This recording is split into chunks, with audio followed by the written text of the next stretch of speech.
Joint replacement बोलना ही एक misconception है बेसिकली।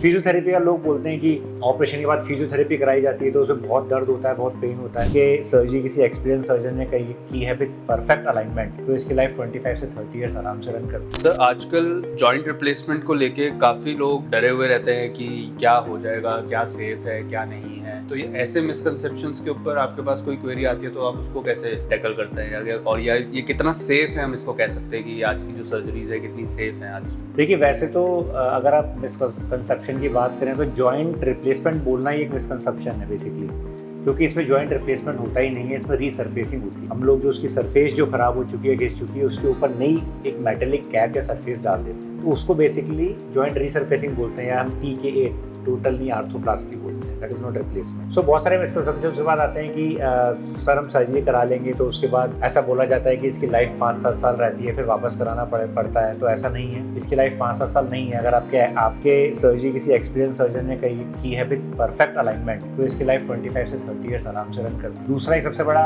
कॉमन क्वेश्चन जो लोग पूछते हैं कि हम इसके बाद सीढ़ियाँ चढ़ना उतरना कर पाएंगे क्या? बिल्कुल आप कर पाएंगे। आप बिल्कुल एक नॉर्मल रूटीन पर्सन की तरह आप सारी रूटीन एक्टिविटीज कर सकते हैं। तीसरा रहता है कि हम नीचे बैठना उठना कर पाएंगे, हमारी आलती पालती लगेगी नहीं लगेगी। तो आजकल जो टेक्निक और जो इम्प्लांट्स आ रहे हैं, हाई फ्लेक्स नहीं हम यूज़ करते हैं विद गुड सर्जिकल टेक्निक, तो उसमें आप आराम से आलती पालती लगा के बैठ सकते हैं। आप अपने योगा वाले काम भी कर सकते हैं, अपने स्पोर्ट्स भी खेल सकते हैं। तो ये कई सारे बहुत कॉमन से चीज़ें हैं जो लोग हमेशा आउटडोर के बाद पूछते हैं। दूसरा सबसे बड़ा एक ये रहता है कि सर इसके बाद बहुत बेड रेस्ट करना पड़ेगा। तो ये बता दूँ कि जिस टेक्निक से मैं सर्जरी करता हूँ या जीरो टेक्निक से इससे हम करते हैं, सर्जिकल टाइम ही सिर्फ 15 से 20 मिनट का है और सेम डे चलना फिरना स्टार्ट हो जाता है। तो there is no need of any bed rest. आप नेक्स्ट डे से अपनी रूटीन लाइफ में आ जाते हैं। अपना वॉशरूम जाना है, चलना फिरना है, उठ के चेयर पे बैठना है, सोफे पे बैठना है, यानी ये रूटीन एक्टिविटी आप खुद ही करना शुरू कर देते हैं। फिजियोथेरेपी का लोग बोलते हैं कि ऑपरेशन के बाद फिजियोथेरेपी कराई जाती है तो उसमें बहुत दर्द होता है, बहुत पेन होता है। तो एक चीज मैं क्लियर कर देता हूँ कि देखिए फिजियोथेरेपी कराना ऑप्शनल है। कसरत कभी भी शरीर के लिए बुरी नहीं हो सकती, कसरत हमेशा शरीर के लिए अच्छी होती है, बॉडी के लिए। तो अगर आप ऑपरेशन के बाद फिजियोथेरेपी एक्सरसाइज कराते हैं तो वो आपकी चॉइस है, क्योंकि बहुत छोटी सी 2-3 एक्सरसाइज होती है वो आप खुद भी कर सकते हैं। बट फिजियोथेरेपिस्ट कराने का एडवांटेज ये होता है कि उससे आपकी एक तो रिकवरी फास्ट हो जाती है, दूसरा मूवमेंट बहुत अच्छी गेन कर लेते हैं। क्योंकि अगर आप फिजियोथेरेपिस्ट को नहीं रखेंगे तो आप अपने नी को